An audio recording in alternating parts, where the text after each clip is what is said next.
مجھے تو پتہ نہیں ہے، ایک اللہ کے ولی نے ایک بات لکھی ہے، بہرحال چونکہ اولیاء اللہ کو بات لکھے نا تو علماء نے یہ لکھا ہے کہ صحیح ہو تو لے لو، اگر خدا نہ خواستہ کوئی بات میں شبہ ہو تب بھی چپ کرو، ادب کرو، کہ کہنے والے نے جو کہی ہے، وہ کہنے والا جو اتنا بڑا ولی آدمی ہے، انہوں نے لکھا ہے کہ شوگر کا علاج جو ہے وہ عرق گلاب سے ہے،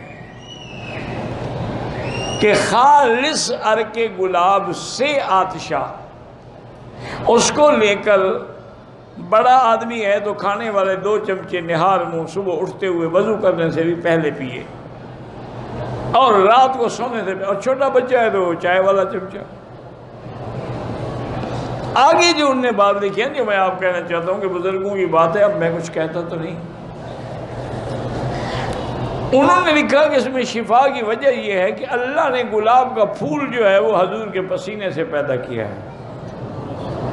اب اللہ عالم، میں نے تو کسی کتاب پہ نہیں پڑھا،